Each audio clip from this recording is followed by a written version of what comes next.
One of the earliest Jacqueline Wilson books I read was The Bed and Breakfast Star.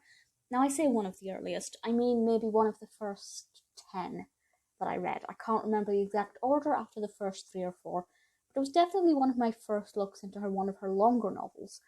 It's just over 200 pages, and before that, I'd been reading things like Sleepovers and The Worry website, which are quite a bit smaller. So it was one of my first forays into a gripping, juicier narrative. It was quite intense. And looking back on it now, I'm surprised at how serious some of the issues are that it tackles. But because we have such a likable protagonist, it's pretty easy to read. And I think something that most children of around the protagonist Elsa's age, about 10 years old, would actually, find really beneficial, particularly if the children are going through something similar. This is about a girl called Elsa who narrates the story to us. She lives with her mother and a stepfather called Mac, and she calls him Mac the Smack.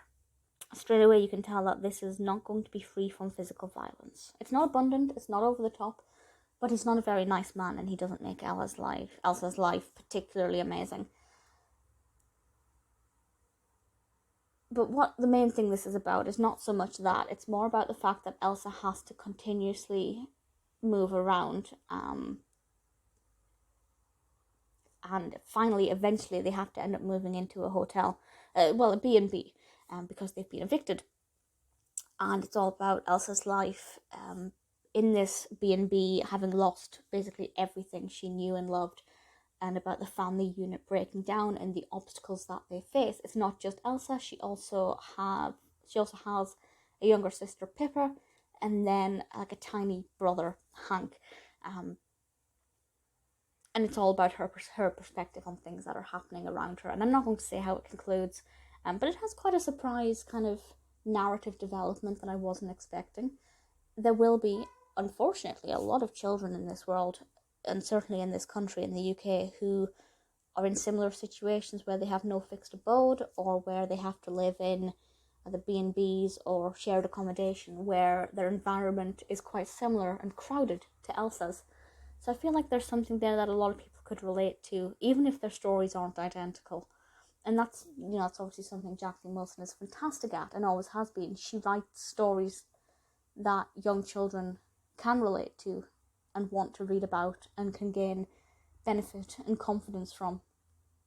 And obviously, if you are reading this with a younger child, then it may give you some insight into how other children are feeling, or to answer some questions that they may have. It's also, people, even if children themselves aren't in similar situations, I'd say it's very likely that pretty much every school up and down the country has at least one child in a similar situation. So it's all about understanding as well. I really like it. I revisited it for the purpose of this discussion. Before that, though, I'd remembered liking it but couldn't remember the specifics. Good news must mean it's not emotionally scarring for me. None of them are, of course. But looking back at it now, I did worry that it would be quite a difficult subject matter to tackle, but Jacqueline Wilson makes it seem effortless. It's definitely one of her most underrated. I don't see it talked about that often nowadays. It was released in 1994. I was 2. I probably read it in about 2000, 2001 maybe. And, I enjoyed it then. I enjoy it now. Definitely underrated among the rest of her works. And one that I would happily recommend to any Jacqueline Wilson fan.